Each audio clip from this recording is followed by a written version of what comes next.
भूतानाम् अधिष्ठात्री भूतानां चाखिलेषु या भूतेषु सततं तस्यै व्याप्तिदेव्यै नमो नमः।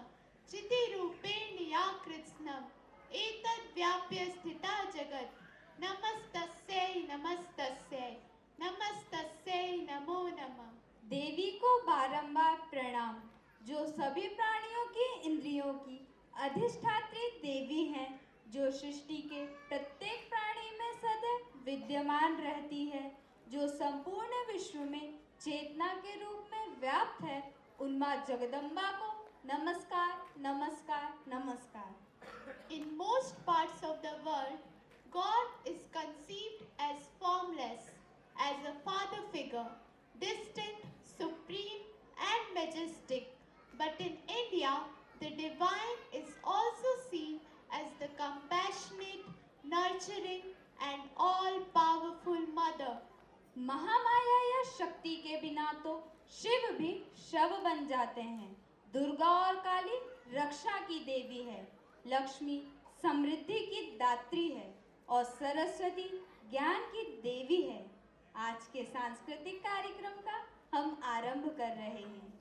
आइए देवी माता के श्री चरणों में दुर्गा देवी ध्यानम मंत्रों पर आधारित नृत्य की प्रस्तुति अर्पित करें।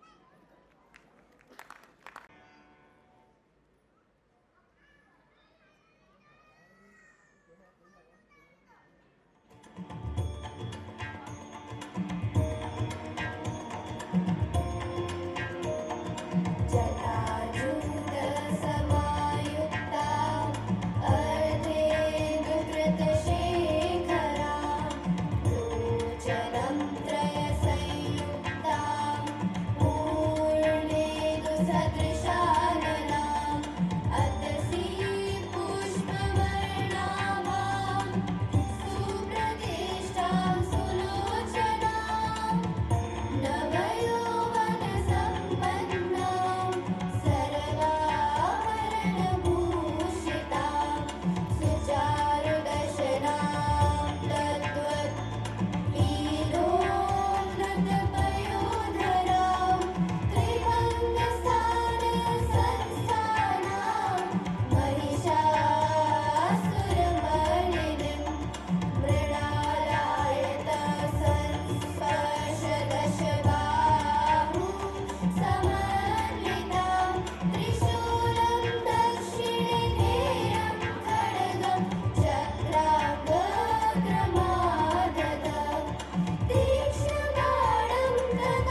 मैसेज आके लेना। कॉमन सेंस की बात है, लेकिन समझे जो है दो जने जब पीछे एवं भगवती देवी सा नित्यापि पुनः पुनः संभूय कुरुते भूप जगतः परिपालनम् तया तन्मोयते विश्वं सैव विश्वं प्रसूयते सायाचिता च विद्या तुष्टा रिद्धिं प्रयच्छति। इस प्रकार वह देवी बार बार अवतरित होती है और विश्व का पालन करती है। संपूर्ण सृष्टि उनसे मोहित है। वह ज्ञान, संतोष और सौभाग्य प्रदान करती है। युगों युगों से जब जब ईश्वर पृथ्वी पर अवतरित होते हैं, वह अपनी ऊर्जा यानी दिव्य माता के माध्यम से अधर्म का नाश कर धर्म की स्थापना करते हैं। It was the middle of the 19th century. The British had not only conquered our motherland but had also captured the minds of Indians. Many of us started believing that everything Western was superior, while our traditions, culture, faith, and spiritual heritage were meaningless and outdated. At that moment of despair, Jagdamba Ma came on this earth to awaken us, to remind us the greatness of our culture and spiritual heritage.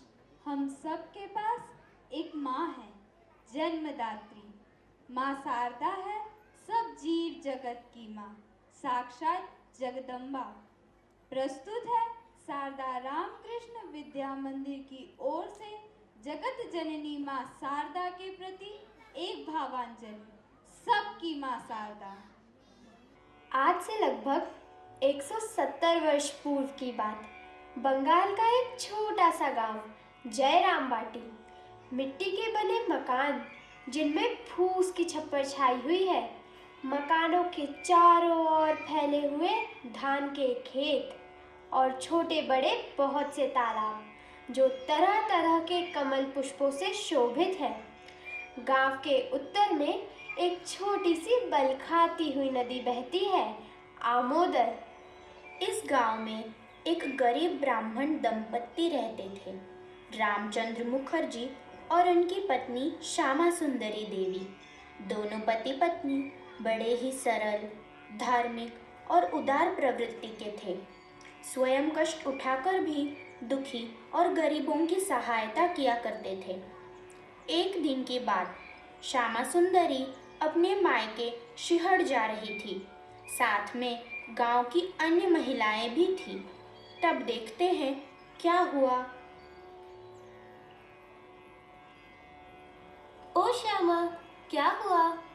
कितनी तीखी धूप है, मुझसे तो और चला नहीं जाता। तुम लोग आगे चलो। थोड़ा और चल लो, गांव तो आ ही गया है। उठो श्यामा, उठो। अरे, मेरा घर तो निकट आ गया है।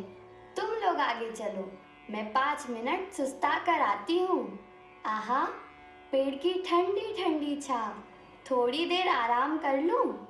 ठीक है, पर जल्दी आना। बाकी का आराम अपने पीहर में कर लेना।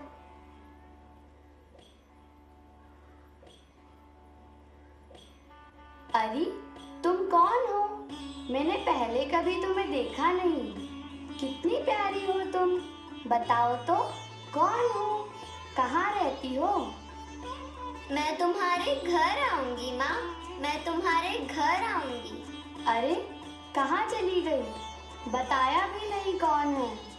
ओह, यह क्या हुआ? मुझे ऐसा क्यों लग रहा है मानो इस बालिका ने मेरे शरीर में प्रवेश किया है। कुछ तो अद्भुत हुआ है मेरे साथ।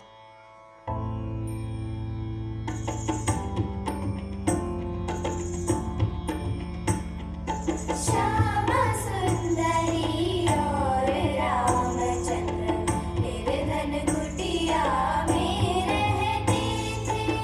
जगदम्बा आएगी घर में, जगदम्बा आएगी घर में, आशा का पोषण करते थे। पूरा करने को वह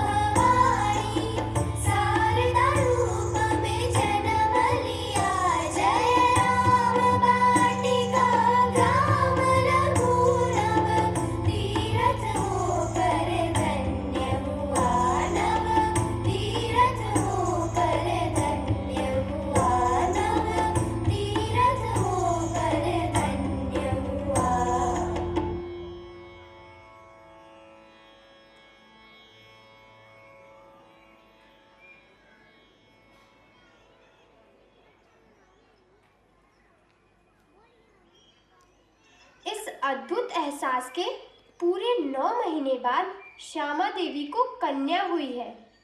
सब लोग उसे देखने आए हैं। सुंदर सी कन्या को सब बारी बारी गोद में उठाकर देखते हैं। कोई उसके रूप की तारीफ करती है तो कोई बलैया लेती है। देखिए तो कन्या रत्न पाने की खुशी फूले नहीं समा रही है।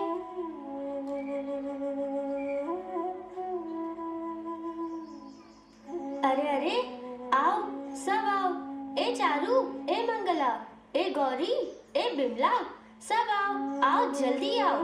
देखो तो क्या है, क्यों शोर मचा रहे हैं? अरे देखो तो सही, श्यामा के घर कितनी सुंदर पुत्री ने जन्म लिया है।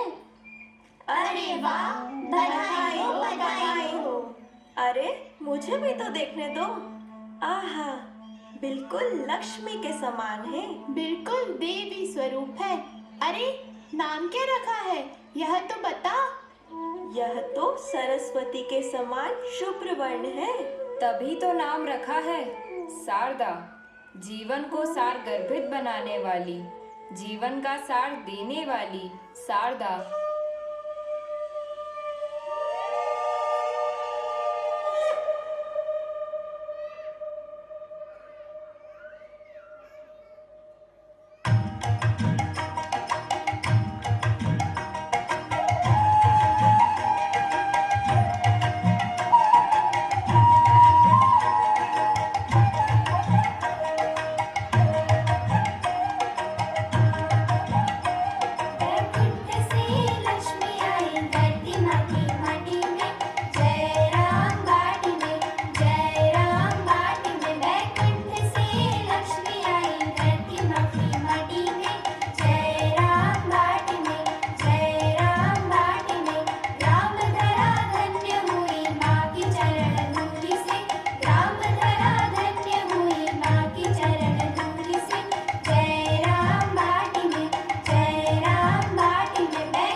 शारदा 5 वर्ष की हो गई।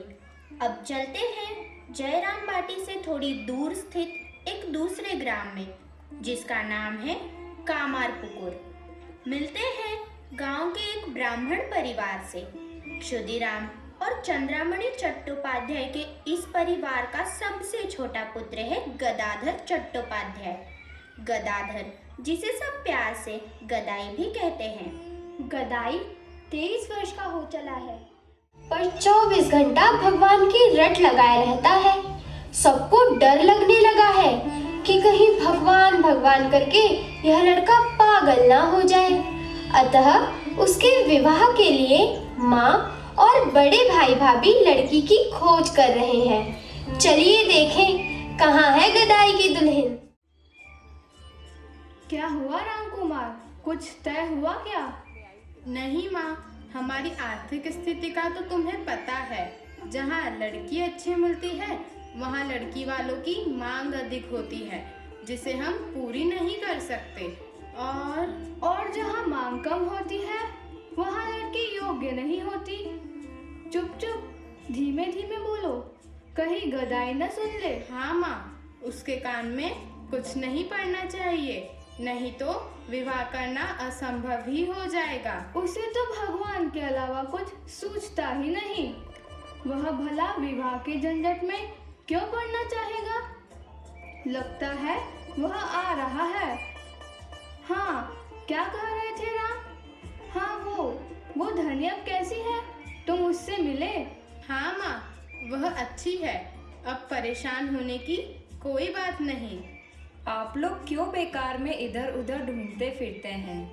मेरे लिए लड़की ढूंढ रहे हैं ना?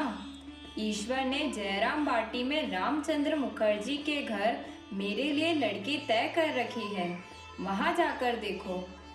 ये लो, इनके डर से छुप छुप कर लड़की की खोज हो रही है और यह स्वयं लड़की का पता बता रहे हैं। माँ, मैं मुखर्जी मोशाय को जानती हूँ, पर लड़की तो बहुत छोटी है, मात्र 5 वर्ष की, और हमारा गदाई है 23 का। लेकिन परिवार के लोग बहुत अच्छे हैं, लड़की भी सुलक्षणा है। तो क्या हुआ? चलो चलते हैं जयराम बाटी, बात करने में क्या हानि है?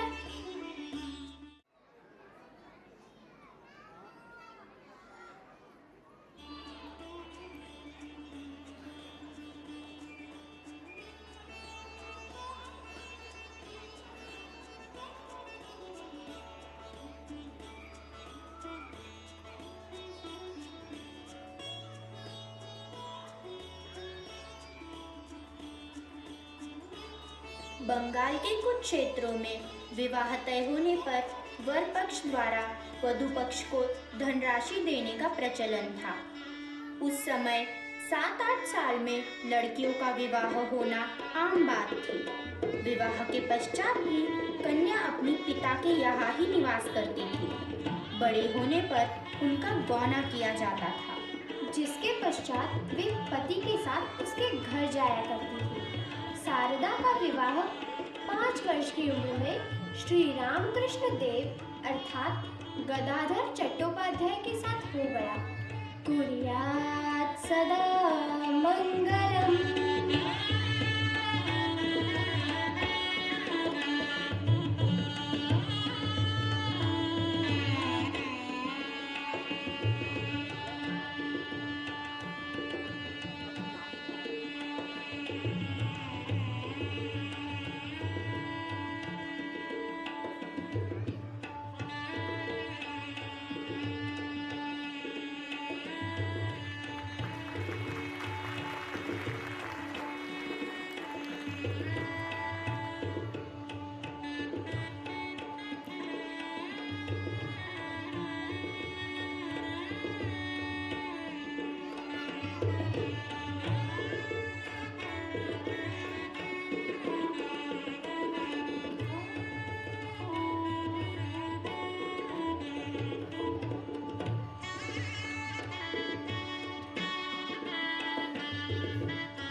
विवाह के पश्चात श्री रामकृष्ण देव वापस कोलकाता चले गए और शारदा अपने पिता के पास जयराम बाटी में लौट आए।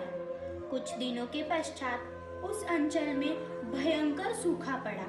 अकाल की काली छाया ने पूरे बंगाल को अपनी चपेट में ले लिया। लोग दाने दाने को तरसने लगे। क्या पशु, क्या पक्षी और क्या प्राणी, न पीने को पानी न खाने को अन्न, सब त्राही त्राही करने लगे। चारों तरफ अकाल की काली छाया मंडरा रही है। लोग खाने को तरस रहे हैं। मन बहुत बेचैन है। श्यामा, गोदाम में कितना अनाज है? मैं तो मुसीबत के लिए बचा कर रखती हूँ, यह साल निकल जाएगा। चारों तरफ भूखमरी है। लोग अन्न के एक एक दाने के लिए तरस रहे हैं और हम अनाज भंडार में बंद करके रखें? यह मुझसे नहीं होगा।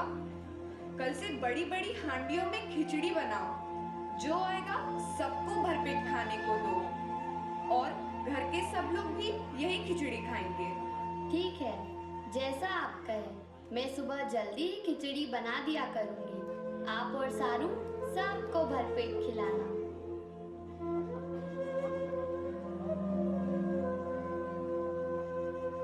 मुशाय, माँ खाना दो माँ, भूख से जान निकली जा रही है। आओ आओ, यहाँ बैठो। तुम इधर बैठो बाबा। बैठो बैठो, मैं अभी गरम गरम खिचड़ी लाती हूँ।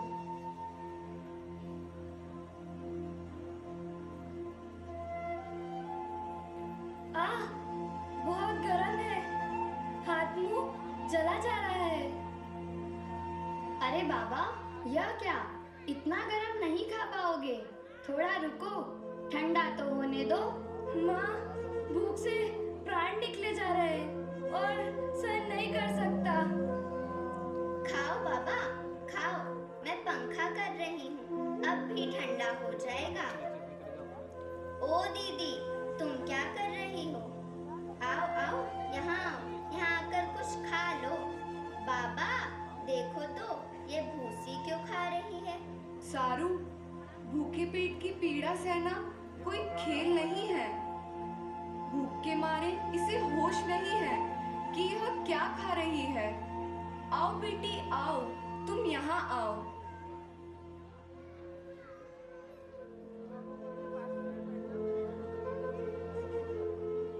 और इस प्रकार अकाल का समय व्यतीत हो गया।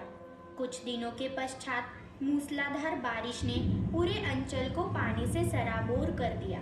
बंगाल फिर से हरा भरा हो गया। धान के हरे भरे खेत फिर से लहलहाने लगे। खेतों में हरे हरे धान झूमने लगे और सबके चेहरों पर खुशी नाचने लगी।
शारदा ग्रामीण वातावरण में बड़ी होने लगी।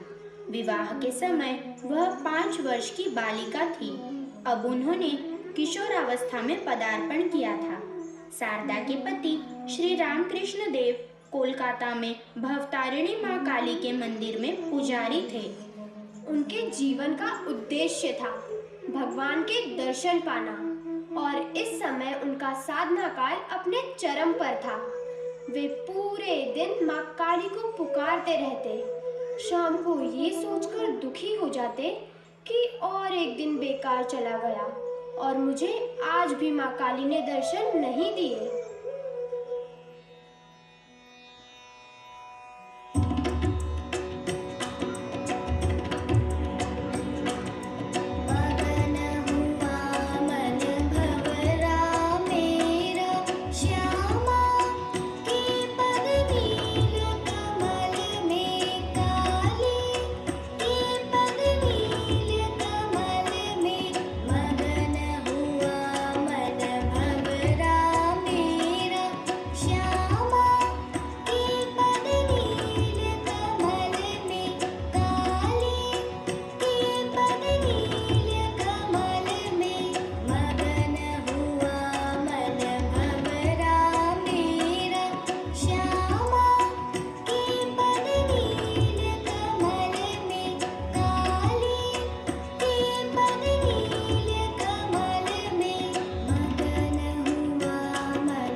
माँ, मुझे दर्शन दो माँ। माँ, तूने रामप्रसाद, कमलाकांत, कितने लोगों को दर्शन दिए हैं। मुझे भी दर्शन दे माँ। माँ, देख संध्या हो गई है। आज का दिन बेकार हो गया। आज भी तेरे दर्शन नहीं मिले। माँ, मुझे दर्शन दे माँ। माँ, मुझे दर्शन दे माँ। माँ, मुझे दर्शन दे। क्या हो रहा है? अरे कुछ नहीं, छोटे पुजारी का पागलपन फिर से शुरू हो गया। इसका तो रोज का नाटक है। चलो चलो, इसका तो दिमाग खराब हो गया है। अरे पूरा पागल है। कोई सामान्य मनुष्य भला ऐसा कर सकता है? पागल है पागल। कल मैं इसके गांव जा रहा हूँ। इसकी माँ को बताना पड़ेगा। इसकी माँ की क्या दशा होगी। चलो चलो। माँ, तूने दर्शन नहीं दिए। मेरी इतनी प्रार्थना करने पर भी मुझे दर्शन नहीं दिए। ठीक है, तो यह जीवन व्यर्थ है। इस जीवन का क्या प्रयोजन अगर मुझे तेरे दर्शन ना मिले। ठीक है माँ, इस जीवन की आज मैं तेरे चरणों में बलि चढ़ा दूंगा। तू यही चाहती है ना माँ? यह ले, मेरे जीवन की आहुति स्वीकार कर।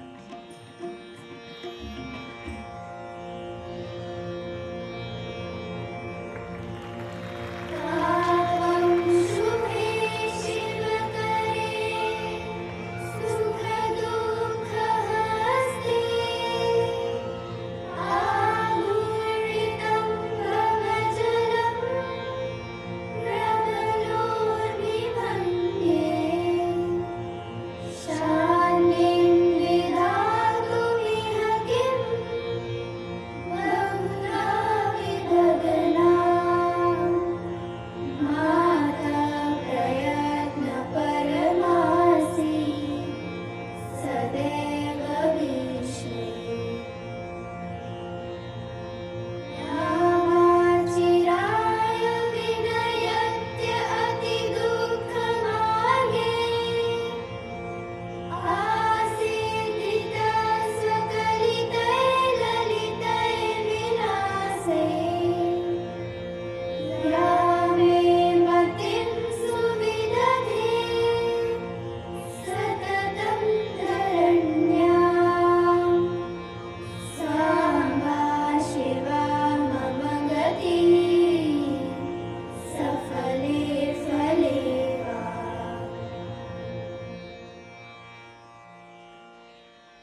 अंततः माँ काली ने अपने परम भक्त श्री रामकृष्ण देव को दर्शन दिए।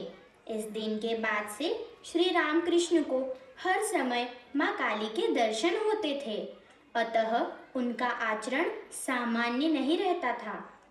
उनके संबंध में गांव में तरह तरह की बातें फैलने लगी।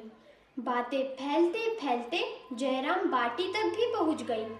एक दिन की बात, किशोरी शारदा नहाने जा रही थी, तब रास्ते में क्या हुआ। अरे देखो, पागल की पत्नी जा रही है। श्यामा ने न देखा न सुना, पागल से अपनी सुंदर सुशील सादा ब्याह दी। अब क्या होगा इस बेचारी का? अभी उम्र ही क्या है।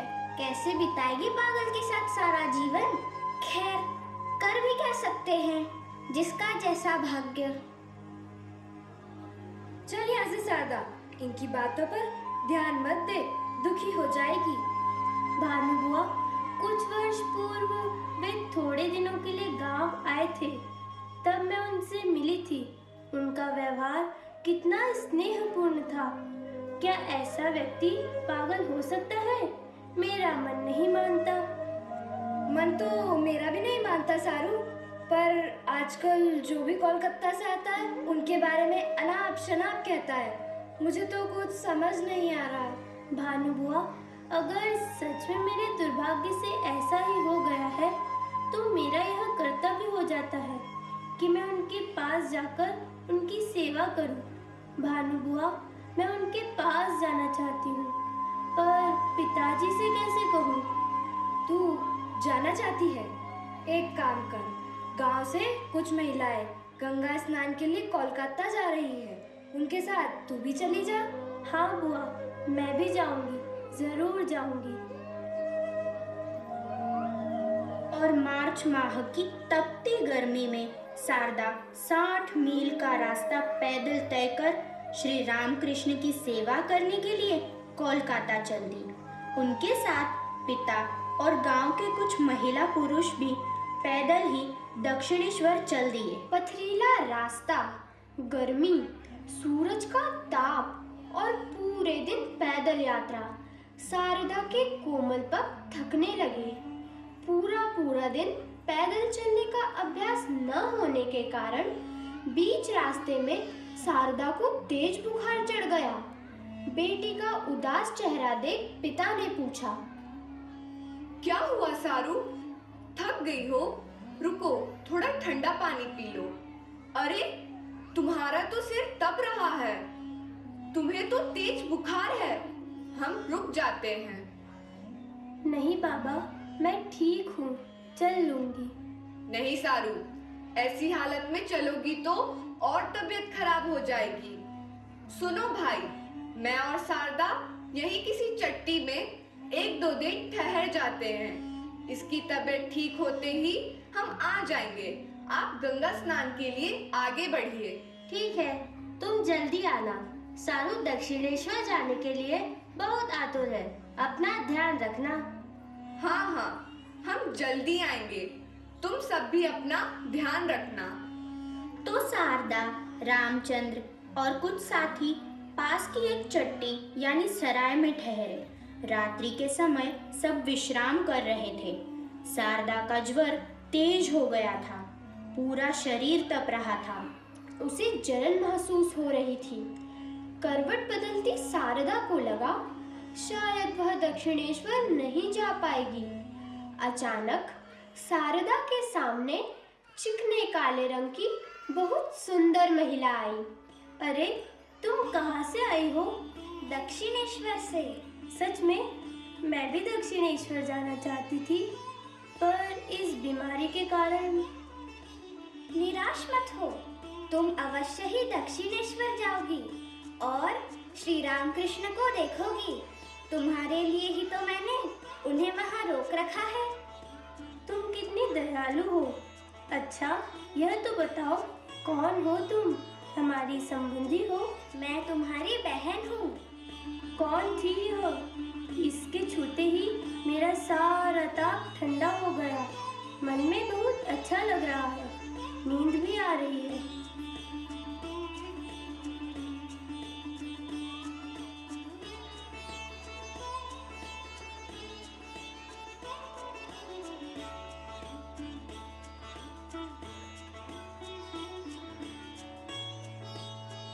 इस दिव्य अनुभूति के बाद अगली सुबह ही रामचंद्र और शारदा सबके साथ उत्साह से दक्षिणेश्वर के लिए चल दिए।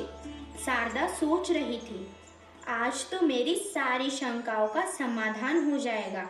लोगों के ताने सुनकर जो कुविचार मन में जगह बना रहे थे वे सब दूर हो जाएंगे। मुझे उनके साथ रहने का, उनकी सेवा करने का मौका मिलेगा।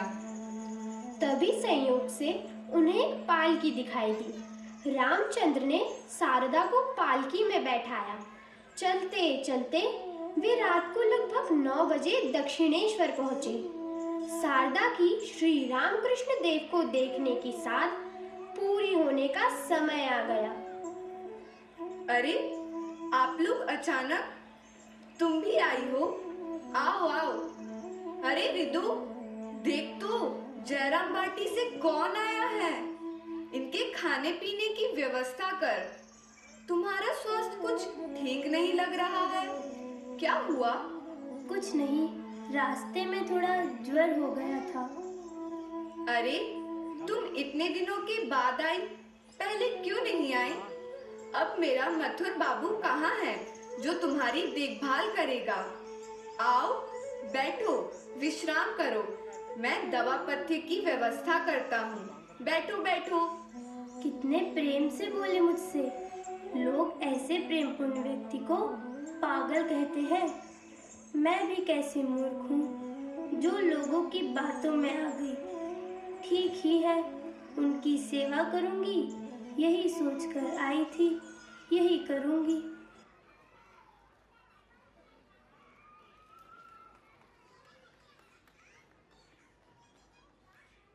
कुछ दिनों के पश्चात एक दिन शारदा श्री रामकृष्ण की चरण सेवा कर रही थी। तब क्या हुआ देखते हैं। मेरे लिए माँ काली ही मेरा सर्वस्व है। संसार में मेरा मन नहीं है। क्या तुम मुझे इस संसार में खींचने आई हो? नहीं नहीं, मैं तुम्हें संसार में खींचने नहीं आई। तुम जिस मार्ग पर चल रहे हो, मैं उसी मार्ग पर तुम्हारी सहायता करने आई हूँ। बस तुमसे मेरी एक ही प्रार्थना है, मुझे भी अपने साथ इस मार्ग पर ले चलो। तुम्हारे इस उत्तर ने मुझे सभी संशयों से मुक्त कर दिया। अच्छा, यह तो बताओ, तुम मुझे किस दृष्टि से देखते हो? मैं तुम्हारी कौन हूँ? माँ काली जो मंदिर में है, मेरी जन्मदात्री माँ और तुम, मेरे लिए तीनों एक हैं। मैं तुम्हें साक्षात जगदम्बा के रूप में देखता हूँ। सर्वमांगल्य मांगल्ये शिवे सर्वार्थ साधिके शरण्ये त्र्यंबके गौरी नारायणी नमोस्तुते।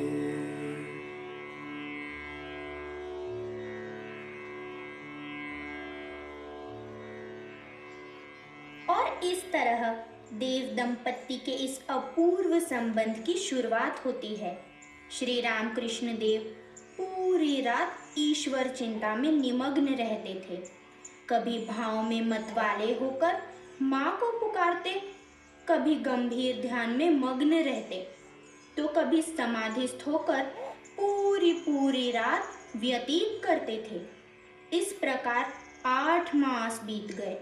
आज फलाहारिणी काली पूजा का शुभ दिन है। श्री रामकृष्ण देव ने आज माँ की पूजा अपने ही कक्ष में करने का निश्चय किया है। शारदा भी पूजा देखने के लिए कक्ष में उपस्थित है। माँ काली को स्थापित करने के लिए सुसज्जित पीढ़ी रखी गई है।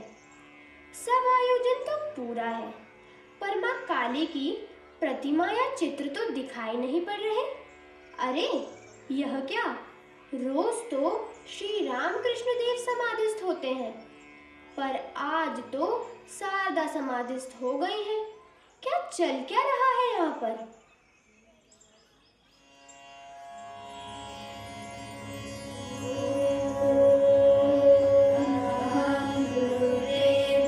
वसुधिश्च राम्यहमा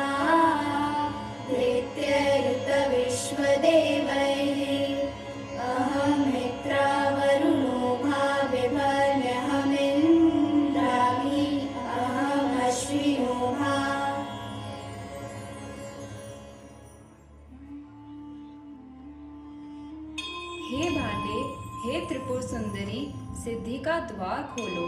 इनके शरीर मन को पवित्र कर इसमें वास करो और लोगों का कल्याण करो।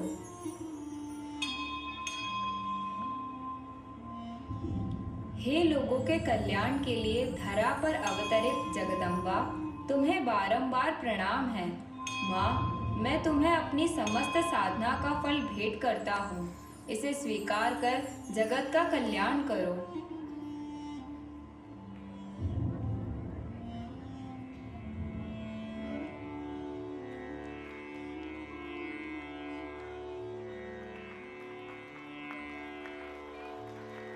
या देवी सर्वभूतेषु मातृरूपेण संस्थिता, नमस्तस्यै नमस्तस्यै नमस्तस्यै नमो नमः।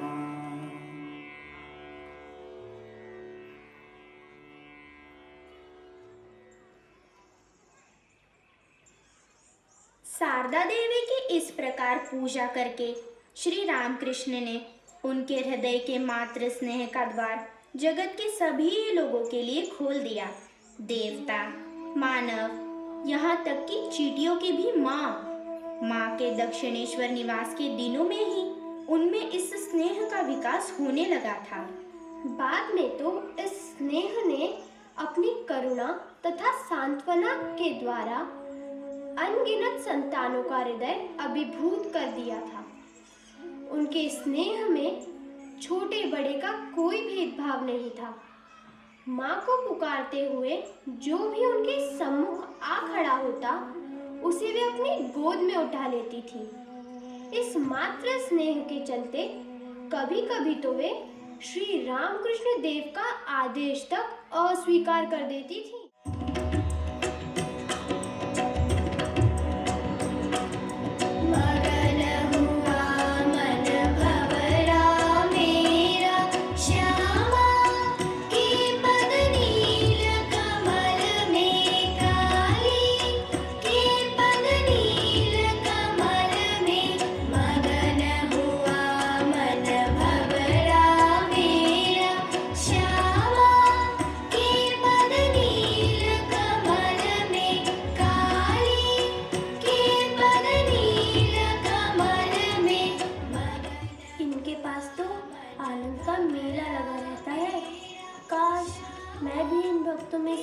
होती तो इन सब का आनंद ले पाती, पर इस चिक की आड़ से दर्शन करने पर मुझे सदैव ऐसा लगता है मानो मेरे अंतर में आनंद का एक घट स्थित हो। चलो उनको भोजन दे आओ, इसी बहाने उनसे थोड़ी बहुत बात करने का मौका भी मिल जाएगा। माँ, आप यह थाली लेकर कहाँ जा रही हैं? ठाकुर के लिए भोजन की थाली है, उन्हें खिलाने के लिए उनके कक्ष में जा रही हूँ। माँ, कृपा करके आप यह मुझे दे दे, मैं जाकर ठाकुर को दे आती हूँ। लाइए ना माँ। यह लो, तुम ही ले जाओ। यह क्या माँ, आप दिन में एक बार भोजन के समय ही ठाकुर को देख पाती हैं, उनसे बात कर पाती हैं, और आपने भोजन की थाली उसके हाथ में दे दी। रहने दो गुलाब, उसकी इच्छा थी, उसे पूरी करने दो। पर माँ, हम तो कभी भी ठाकुर के सत्संग का लाभ ले सकते हैं, पर आप तो इतनी लज्जाशीला हैं कि किसी के सामने बाहर नहीं आती हैं। भोजन के अलावा बाकी समय तो उनके पास लोगों की भीड़ लगी रहती है। उनकी सेवा करना मेरा धर्म है। मेरे ऐसे सौभाग्य कहाँ कि रोज उनके दर्शन पा सकूं। मैं उनकी सेवा से ही प्रसन्न हूँ। इस चिक की आड़ से उनके दर्शन और सत्संग तो मिल ही जाते हैं। माँ, ठाकुर हर समय समाधि में मग्न रहते हैं, उनको भोजन खिलाना केवल आपके लिए संभव है। आप जाकर एक बार देख आइए कि भोजन खाया या नहीं। हाँ, जाती हूँ। अरे यह क्या, आपने अभी तक भोजन नहीं किया? तुमने यह क्या किया? थाली उसके हाथ में क्यों दी? तुम तो यह बहुत अच्छी तरह जानती हो ना कि वह स्त्री चरित्रहीन है। अब उसके हाथ का छुआ हुआ खाना मैं कैसे खाऊं? हाँ, मैं जानती हूँ, लेकिन आज तो खा लो, वह बहुत प्रेम से लाई है। ठीक है, लेकिन पहले कहो, फिर कभी इस प्रकार मेरा भोजन किसी और के हाथ में ना दोगी। ठाकुर, यह तो मैं न कर सकूंगी। तुम्हारा भोजन मैं स्वयं ले आऊंगी, लेकिन कोई उसे माँ कहकर मांग ले तो मैं इनकार न कर सकूंगी। फिर तुम तो केवल मेरे नहीं, सबके ठाकुर हो। माँ के इस मात्र स्नेह के सम्मुख पराजित होकर श्री रामकृष्ण ने प्रसन्नचित्त भोजन ग्रहण करना प्रारंभ किया। श्री रामकृष्ण देव के पास भक्तों का समागम बढ़ता जा रहा था। बहुत से युवा भक्त जैसे नरेंद्र, राखाल, लाटू, बाबूराम आदि उनके पास रात में रुककर ध्यान साधना में लगे रहते थे। यह सोचकर कि अधिक भोजन से ध्यान में बाधा पड़ेगी, श्री रामकृष्ण उनके भोजन पर सतर्क दृष्टि रखते थे। माँ को भी निर्देश दे दिया था कि उन्हें अधिक भोजन न दिया जाए। देखो, मुझे तुमसे एक और शिकायत है। कल तुमने राखाल, बाबूराम और सबको अधिक भोजन क्यों खिलाया? मेरे पास यह सब लड़के नरेंद्र, राखाल, बाबूराम, लाटू आकर रहते हैं। किस लिए? ये लोग भविष्य में साधु बनेंगे। यहाँ मेरे पास रहकर साधन भजन करेंगे, भगवान की प्राप्ति के लिए ध्यान करेंगे। अगर रात में तुम इन्हें इतना भरपेट खिलाओगी तो ये रात में ध्यान क्या करेंगे? खूब सोएंगे। आज से तुम इन्हें इतना भोजन नहीं दोगी। ठाकुर, ये आप कैसा आदेश दे रहे हैं? आप माँ से कह रहे हैं कि संतान को पेट भरकर भोजन मत देना। मैं आपका यह आदेश नहीं मान सकती। मैं इन लोगों के भले के लिए ही कह रहा हूँ। आपको लगता है मेरे द्वारा दिए गए अधिक भोजन से इनकी साधना में विघ्न होगा? किसी ने 2 रोटियां अधिक खा ली तो इसके लिए तुम इतने अधिक चिंतित क्यों हो रहे हो? यह मेरी जिम्मेदारी है। इसको लेकर आपको इतना सोचने की जरूरत नहीं है। मैं माँ हूँ इन सबकी। इनके साधन भजन में मेरे भोजन से कोई विघ्न नहीं होगा। इनका भविष्य मैं देख लूँगी। तुम उनके खाने के विषय में मुझसे कोई बात मत करो। तुम माँ और संतानों के बीच न पड़ो तो ही अच्छा है।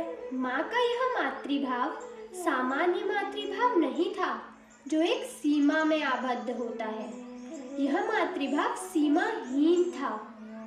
किसी के गुण, दोष, यश, अपयश, कीर्ति से प्रभावित हुए बिना श्री माँ पूरे जीवन हर किसी पर अपना सीमाहीन मातृ स्नेह समान रूप से दोनों हाथों से लुटाती रही। दक्षिणेश्वर के दिन आनंद में बीत रहे थे। श्री रामकृष्ण के गले में कैंसर रोग का सूत्रपात हुआ।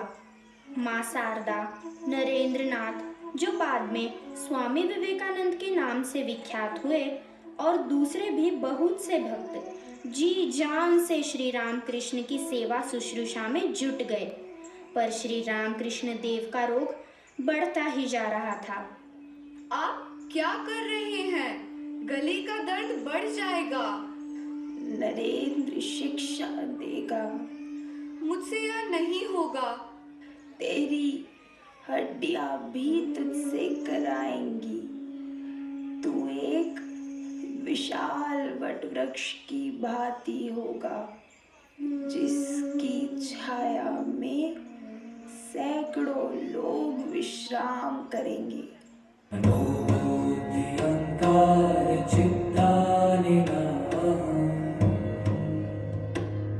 न च श्रोत्रजिह्वे न च घ्राणनेत्रे न च व्योमभूमिर्न तेजो न वायु चिदानन्दरूप शिवोऽहं शिवोऽहम्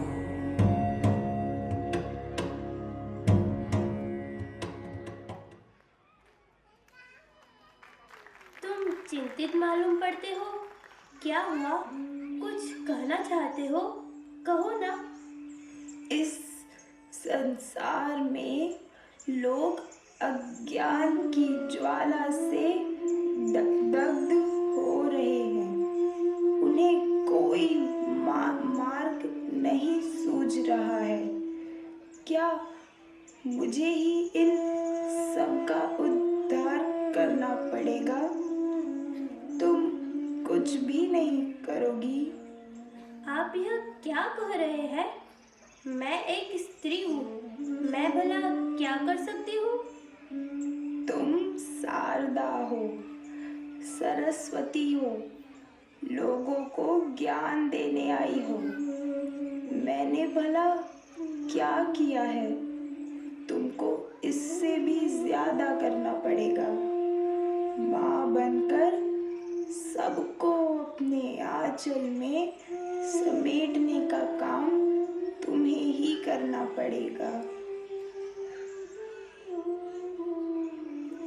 श्री रामकृष्ण देव ने कार्य का भार माँ शारदा और स्वामी विवेकानंद पर सौंप दिया। कुछ दिनों के पश्चात श्री रामकृष्ण देव ने समाधि में अपना देह त्याग कर दिया। काली, तुम मुझे छोड़कर क्यों चली गई? यह क्या कर रही हो? क्या मैं मर गया हूँ जो तुम हाथ के सुहाग का चिन्ह उतार रही हो? मैं तो मानो एक कमरे से दूसरे कमरे चला गया हूँ। अक्षय सुहागिनी चिर विरागिनी अमर वरदायिनी माँ शारदेश्वरी शुभेश्वरी भक्ति दोवन पायिनी कर दो विमल मन अमल जीवन देवी यह वर दो मुझे अपनी शरण में अंत क्षण में अभय कर धर लो मुझे।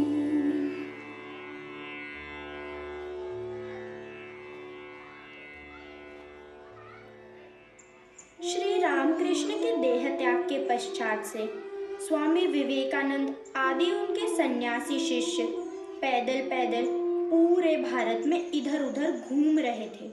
न खाने का कोई ठिकाना, न रहने का। इधर माँ भी मन की शांति के लिए कुछ भक्तों के साथ तीर्थ भ्रमण पर चली गई।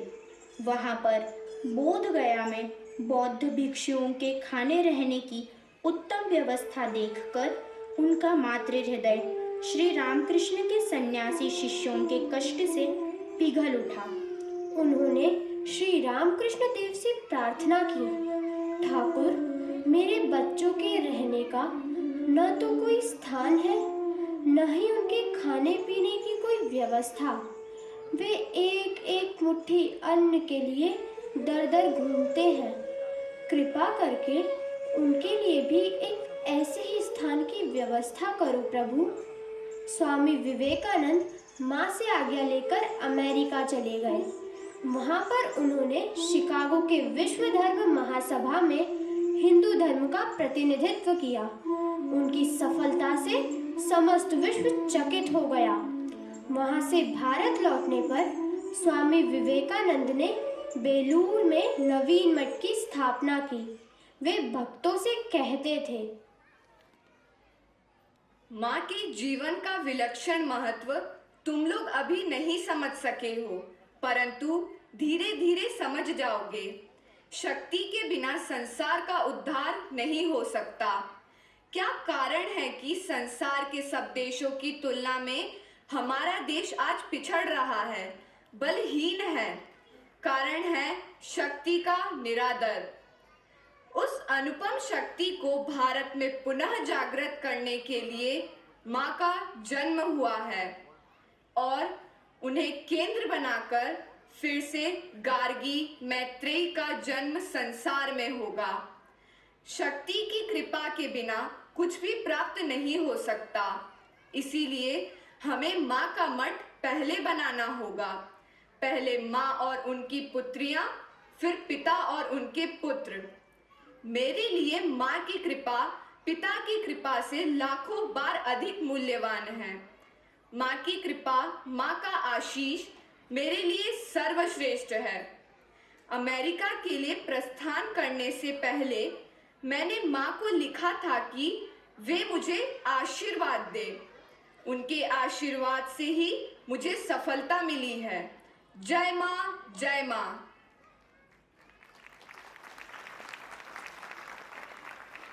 अमेरिका प्रस्थान करने से पहले माँ ने उन्हें आशीर्वाद दिया था।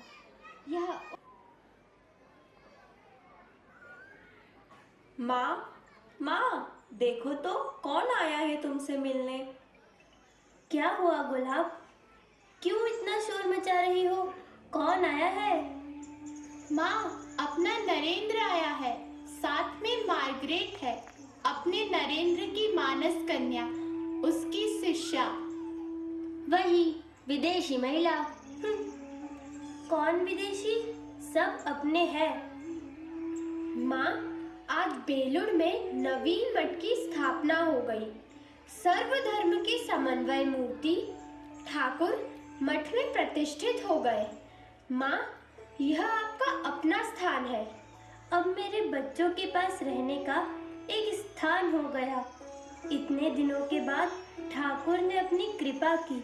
जय राम कृष्ण। जय राम कृष्ण। जय माँ, जय माँ, जय माँ। माँ, आज मैंने इसे भगवान बुद्ध के चरणों में भारत के कल्याण के लिए निवेदित कर दिया है और नया नाम दिया है, निवेदिता। निवेदिता, यहाँ आओ, माँ को प्रणाम करो। माँ, आप इससे बातें करें, तब तक मैं बाहर सबसे मिलकर आता हूँ। यहाँ आओ, यहाँ आकर मेरे पास बैठो। क्या नाम है तुम्हारा? Margaret Elizabeth Noble. ओ बाबा, इतना बड़ा नाम। मैं तो तुम्हें खूकी कहकर बुलाऊंगी। खूकी का अर्थ होता है छोटी बच्ची। ओ गुलाब, मेरी खूकी के लिए कुछ खाने को लेकर आओ। माँ, आपका स्नेह पाकर मैं धन्य हो गई। मैं भारत में स्त्रियों की शिक्षा के लिए एक स्कूल खोलना चाहती हूँ। आपका आशीर्वाद चाहिए। माँ काली का आशीर्वाद इस विद्यालय को हर दम मिले। इस विद्यालय से पढ़कर निकली हुई बालिकाएं आदर्श स्त्री के रूप में नारी जाति का नाम रोशन करें। हाँ, आपके इस आशीर्वाद से आज मेरे विद्यालय का भविष्य उज्जवल हो गया। आज का दिन मेरे लिए सबसे महत्वपूर्ण है, सब दिनों का राजा है।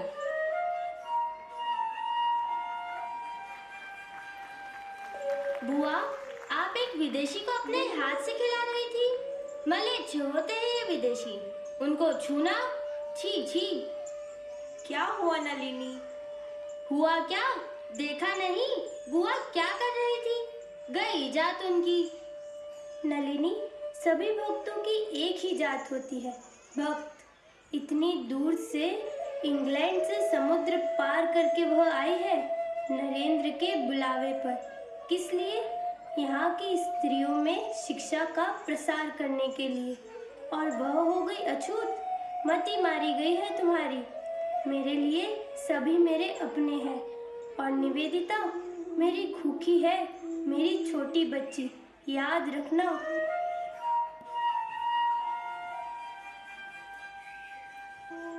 क्या हुआ बेटी, तुम इतना क्यों रो रही हो?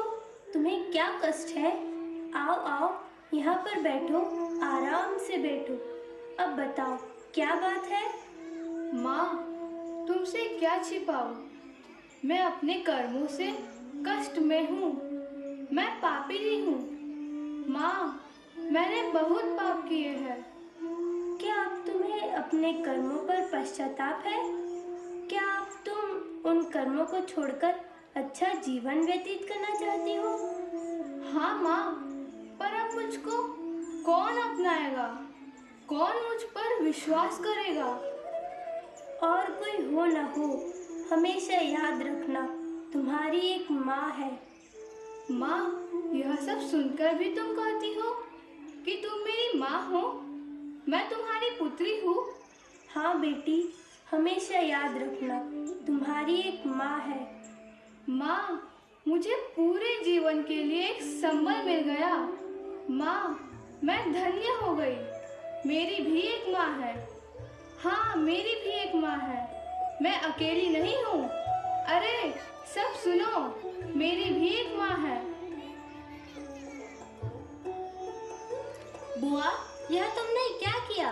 तुम्हें पता है वह स्त्री पतिता है, उसका चरित्र भ्रष्ट हो चुका है, फिर भी तुमने। यदि बच्चे अपने को धूल मिट्टी में सान ले, कीचड़ में गिर जाए, तो माँ को ही तो उन्हें झाड़ पोंछ कर गोद में उठाना होगा। यही तो मैंने किया है। माँ है मैं हूँ फिर तो मुझको चिंता कैसी अब की बात। माँ है मैं हूँ फिर तो मुझको चिंता कैसी अब की बात। माँ के हाथों खाता पिता, माँ के हाथों खाता पिता, माँ ने लिया है मेरा घर। माँ के हाथों खाता पिता, माँ ने लिया है मेरा घर। माँ है मैं हूँ फिर तो मुझको चिंता कैसी अब की बात। माँ है मैं हूँ फिर तो मुझको चिंता कैसी अब की बात। भले रहूं भूला मैं माँ को, माँ ना भूलती कहूँ बार। भले रहूं भूला मैं माँ को, माँ ना भूलती कहूँ बार। मैं माँ का हूँ, माँ मेरी है छोटी सी क्या स्नेहादार। मैं माँ का हूँ, माँ मेरी है छोटी सी क्या स्नेहादार। माँ है मैं हूँ फिर तो मुझको चिंता कैसी अब की बात। माँ है मैं हूँ फिर तो मुझको चिंता कैसी अब की बात। चिंता कैसी अब की बात। चिंता कैसी अब की बात।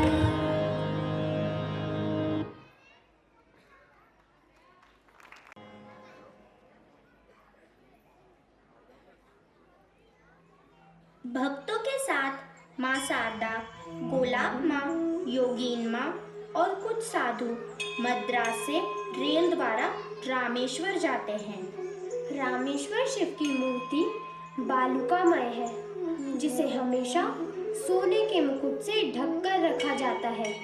केवल प्रातः काल अनावृत मूर्ति के दर्शन होते हैं। माँ शारदा प्रातः काल दर्शन के लिए मंदिर जाती है। मैं जैसे स्थापित कर गई थी, ठीक वैसे ही है।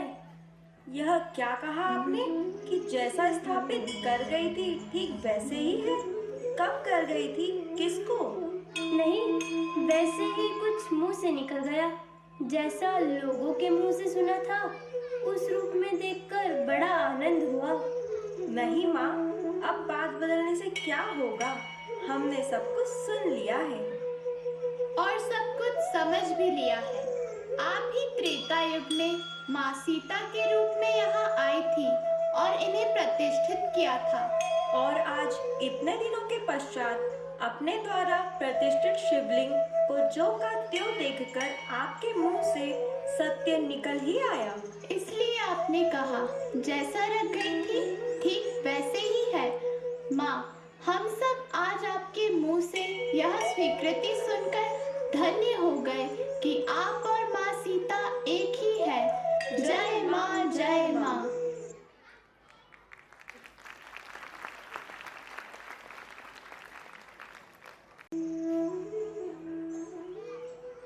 दक्षिण भारत से लौटने के बाद माँ कुछ दिनों के लिए अपने मायके जयराम बाटी जाती हैं। वहाँ पर एक दिन की घटना देखिए। यह क्या नलिनी, छोटी चीज है इसलिए क्या तुच्छ है? वह भी तो एक उपयोगी वस्तु है। उसका भी एक स्थान है, सम्मान है। जिसका जैसा सम्मान उसे अवश्य देना चाहिए। कोई भी काम, कोई भी वस्तु छोटी नहीं है। हर काम को श्रद्धा के साथ करना चाहिए। माँ के साथ उनके पीहर के कुछ लोग भी रहते थे। माँ उनसे अगाध स्नेह करती थी।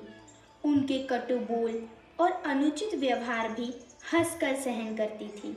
मानो माँ को इस संसार से जोड़े रखने का कार्य उन सब पर ही हो। राधु हो या पगली मामी, माकू हो या नलिनी, माँ ने सभी को प्रेम बंधन से बांधे रखा। एक दिन चोरी डकैती करने वाले अमजद को माँ ने छप्पर ठीक करने के लिए बुलाया। माँ, आपने बुलवाया था? अमजद, हाँ बेटा, आओ आओ। देखो ना, इस छप्पर से पानी चूता है, तू जरा इसे ठीक कर दे। हाँ माँ, मैं आज ही ठीक कर देता हूँ। बुआ, मुझे तो तुम्हारी कोई बात ही नहीं समझ आती। तुम्हें पता है यह डकैत है, तो एक बार चोरी डकैती के अपराध में इसे सजा भी हो चुकी है। हाँ, मैं जानती हूँ, यह 2 बार सजा काट चुका है। यह सब जानकर भी तुमने इसे बुलाया और काम दिया, क्यों? क्या जरूरत थी? दूसरे भी तो कई लोग हैं छप्पर ठीक करने वाले। पूरे गांव में कोई भी उसे काम नहीं देगा, यही ना? क्यों? उसने चोरी की। उसने चोरी क्यों की? अरे, कोई काम नहीं देगा तो वो अपने बाल बच्चों को कैसे पालेगा? चोरी करेगा, डकैती करेगा, कुछ भी करेगा अपने परिवार को पालने के लिए। ये अच्छी व्यवस्था है? पहले काम मत दो, फिर वह मजबूर होकर चोरी करे तो कहो वो चोर है। मैं यह नहीं कहती, उसमें दोष नहीं है। मनुष्य में दोष तो रहता ही है, उसे दूर कैसे किया जाए, यह कितने लोग कर सकते हैं। ठीक है बुआ, देखो दोपहर होने को है, मैं भोजन की व्यवस्था करती हूँ। अमजद बेटा, दोपहर हो गई है, नीचे आओ, कुछ खा लो। माँ, बस थोड़ा सा काम बाकी है, थोड़ी देर से आता हूँ।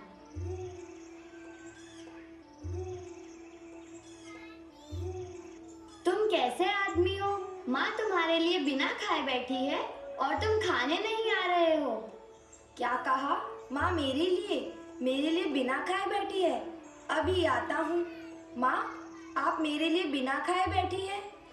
बेटा जब तक ना खा ले क्या माँ खा सकती है? तू बैठ। नलिनी, इसे खाना परोस दे। हाँ, देती हूँ। तू यह क्या कर रही है? इस तरह परोसने से क्या किसी की भूख मिटेगी? तुझे परोसना नहीं आता, ला दे, मैं परोसती हूँ। बेटा, कोई संकोच मत करना, पेट भर कर खाना।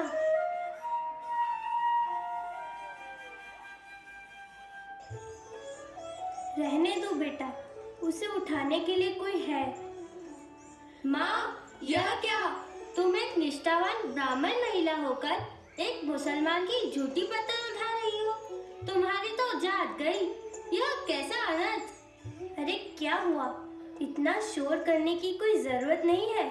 याद रखो, जैसे नरेंद्र, राखाल, शरद आदि मेरे पुत्र हैं, वैसे ही यह अमजद भी मेरा पुत्र है। क्या कह रही है माँ? जैसे नरेंद्र अर्थात स्वामी विवेकानंद आदि श्री रामकृष्ण के सन्यासी शिष्यगण, जिनकी संसार में देवता के समान पूजा होती है, वे माँ के पुत्र हैं। उसी प्रकार यह अमजद, जो कि एक मुसलमान डकैत है, वह भी उनका पुत्र है। माँ की दृष्टि में दोनों उनके पुत्र हैं। माँ की दृष्टि में सभी बराबर हैं। इसी प्रकार अपनी कृपा को माँ सदैव पापी तापी सब पर लुटाती रहती थी। उन लोगों को पता भी नहीं चलता था कि कब माँ के स्नेह छाया में उनका जीवन परिवर्तित हो गया, कब और कैसे उन्होंने पाप छोड़ दिया, कब वे डकैत से भक्त बन गए। आइए देखते हैं और एक दिन की घटना। उफ, इस बिल्ली ने तो नाक में दम कर रखा है। जब देखो दूध गिरा देती है। इस गांव में दूध मिलना भी तो आसान नहीं है। माँ को पूरे गांव घूम घूम कर खोज कर सबके लिए दूध का जुगाड़ करना पड़ता है। आज तो इसे सबक सिखाकर ही रहूंगा। रुक जा, आज तेरी शामत आई है, आज तुझे छोड़ूंगा नहीं। ज्ञान, तुम यहाँ क्या कर रहे हो? जाने दो उसे, क्यों मार रहे हो? माँ रोज दूध पी लेती है, कभी गिरा देती है। मैं आज इसे सबक सिखाकर ही रहूंगा। रुक जाओ ज्ञान, याद रखो इस बिल्ली में भी मैं निवास करती हूँ। तुम मुझे ही प्रताड़ित कर रहे हो। माँ, आप यह क्या कह रही हैं? ये माँ है, सबकी माँ, सत की माँ, असत की माँ, अच्छे की माँ, बुरे की माँ, मनुष्यों की माँ, जीव जंतुओं की माँ, कीट पतंगों की माँ, ज्ञान ये सारे जगत की माँ है। देखते हैं और एक दिन की घटना, जब माँ अपने भतीजे शिबू के साथ कामारपुकुर जा रही थी। संध्या हो आई थी, रास्ता अभी बाकी था, अतः ये लोग जल्दी जल्दी चल रहे थे। मैं किसके पीछे चल रहा हूँ? रिश्ते में तो ये मेरी चाची हैं, लेकिन इतने दूर से लोग आकर इनको प्रणाम कर स्वयं को धन्य मानते हैं। कौन है ये? आज तो मैं इनसे सुनकर रहूंगा। क्या हुआ शिबू? जल्दी कर, संध्या हो आई है। कितना रास्ता बाकी है? अरे तू इस तरह चुपचाप क्यों खड़ा है? चल। पहले यह बताओ कि तुम कौन हो? यह कैसा प्रश्न है? कौन हूँ मैं? तेरी चाची। अब चल। ठीक है, तुम जाओ, मैं तो यहीं खड़ा रहूंगा। शिबू, आज तुझे हुआ क्या है? देख, रात हो जाएगी। चल ना बाबा। पहले मेरे प्रश्न का उत्तर दो, कौन हो तुम? फिर वही प्रश्न? कहा ना, मैं तेरी चाची हूँ। ठीक है, जाओ, मैं कहीं नहीं जाता। शिबू, ठीक है तो सुन। लोग कहते हैं मैं माँ काली हूँ। तुम माँ काली हो ना? जगत जननी जगदम्बा अपने को छिपाकर हम सबको मूर्ख बना रही हो। माँ, मैंने तुम्हें पहचान लिया। कहो, तुमने मेरा भाल लिया है? तुम साक्षात काली हो। बोलो बोलो माँ, बोलो ना। हाँ शिबू, मैं वही हूँ, माँ काली, जगत जननी, सबकी माँ। जय माँ, जय माँ, जय माँ। इस प्रकार समस्त जड़ चेतन पर अपनी स्नेह दृष्टि माँ ने पूरा जीवन लुटाई। उनकी अंतिम वाणी थी, यदि शांति चाहो तो किसी का दोष मत देखना, दोष देखना अपना। संसार को अपना बना लेना सीखो। कोई भी पराया नहीं है, यह सारी दुनिया तुम्हारी अपनी है।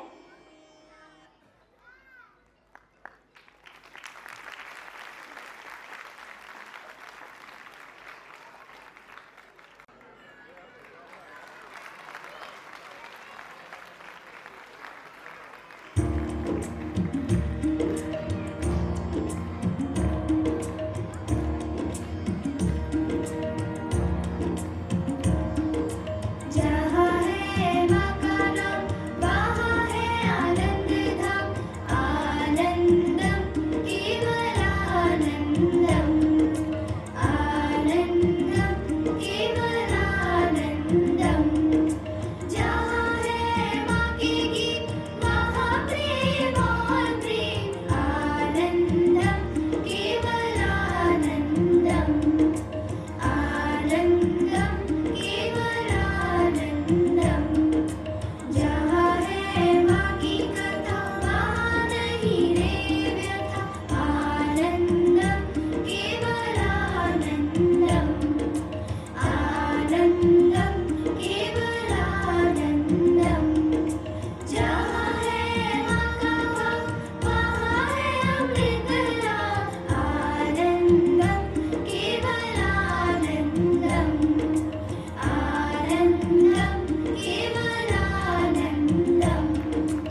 कुछ पक्षों को आपके सम्मुख रखने का प्रयास किया, उनके संदेश को आप तक पहुंचाने का प्रयास किया।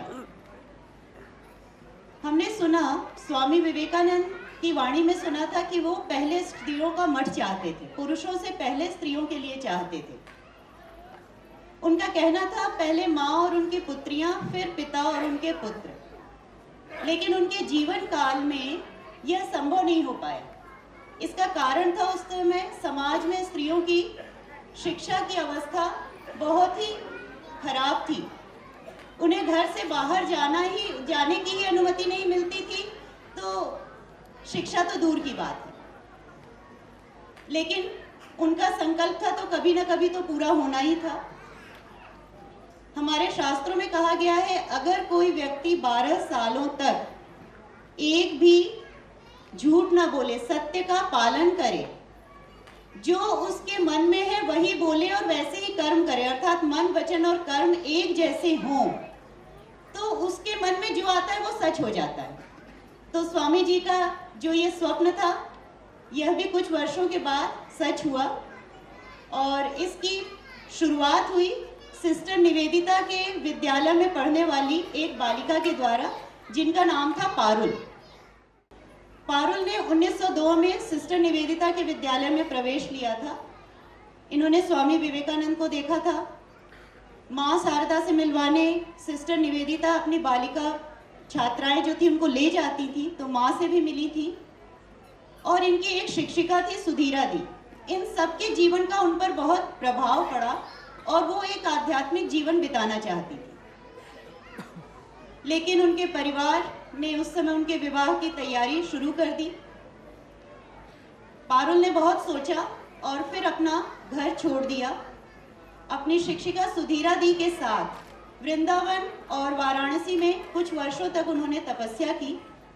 इसी बीच में कलकत्ते आती थी तो माँ से भी मिलती थी। माँ शारदा ने उन्हें मंत्र दीक्षा भी दी। पारुल ने घर छोड़ने के बाद अपना नाम रखा था सरला, तो सरला माँ की बहुत प्रिय हो गई। उसी समय कलकत्ते में लेडी डर्फिन कॉलेज खुला। 1906 तक कॉलेज में महिलाओं का प्रवेश वर्जित था। उस समय उनको अनुमति दी गई और सुधीरा दी ने, उनकी जो शिक्षिका थी, निर्णय लिया कि इन्हें नर्सिंग कोर्स में वहाँ पर एडमिशन दिलवाएंगे। लेकिन उस समय का समाज, फिर से वही बात, ब्राह्मण की पुत्री है, नर्सिंग करेगी, फिर क्या लोगों के मलमूत्र साफ करेगी, उसकी जात चली जाएगी। उस समय माँ शारदा उनके समर्थन में आई और उनकी अनुमति, उनकी सम्मति की वजह से सरला ने नर्सिंग का कोर्स किया। माँ के जीवन के अंतिम 4-5 वर्षों तक सरला माँ के साथ रही और उनका आध्यात्मिक जीवन, आचार, व्यवहार सब माँ ने अपने हाथों से गढ़ा था। माँ शारदा ने माँ के देह त्याग के बाद ये सरला बनारस में 21 वर्ष रही, कठोर तपस्या की इन्होंने। इस बीच भारत आजाद हो गया, 1950 आ गई। 1950 स्त्रियां जो थी वो शिक्षा लेने लगी और बहुत सारी ऐसी शिक्षित स्त्रियां आई जो स्त्रियों के लिए स्वामी जी के आदर्शों के अनुरूप एक मठ चाहती थी। इसलिए 1954 में श्री शारदा मठ की स्थापना हुई और माँ की प्रिय सरला को इसकी प्रथम अध्यक्षा बनाया गया। इन्होंने विधिवत संन्यास लिया। इनका नाम हुआ प्रव्राजिका भारती प्राणा। भारती प्राणा माता जी ने, माँ ने जो उन्हें धरोहर सौंपी थी, उसी आदर्शों के अनुसार इस संघ के प्रथम 18 वर्षों का संचालन किया और वह धरोहर अब उनकी शिष्या जो हमारी वर्तमान अध्यक्षा हैं, प्रेम प्राणा माता जी, वो भारती प्राणा माता जी की शिष्या हैं। इस तरीके से परंपरा से माँ शारदा की दी हुई धरोहर आज हमारे कंधों तक आई है। कंधों पर इसको वहन करने का जितना गर्व है, उतनी बड़ी जिम्मेदारी भी है। इसे अच्छी दिशा में अच्छे तरीके से वहन करना और आगे बढ़ाना, उसके लिए माँ से प्रार्थना है कि वही हमें क्षमता दे। क्योंकि आज माँ के जीवन का मंचन हुआ और हमारा जो श्री शारदा मठ संस्था है वो माँ को केंद्र करके है, इसलिए संस्था के इतिहास के बारे में मुझे लगा थोड़ा सा आपको बताना उचित है। इसलिए मैंने आपका 2 मिनट समय लिया। हमारा कार्यक्रम अब समापन की ओर है। राष्ट्रगान से पहले 2 सूचनाएं हैं, फिर राष्ट्रगान होगा, इसके बाद कार्यक्रम समाप्त हो जाएगा। धन्यवाद। शारदा रामकृष्ण विद्या मंदिर के वार्षिक उत्सव का समापन हम राष्ट्रीय गान से करेंगे, लेकिन राष्ट्रीय गान से पहले मैं अनुरोध करूंगी उन नन्ही गायिकाओं से जिन्होंने अपने मधुर आवाज से माँ के जीवन पर आधारित इस नृत्य नाटिका में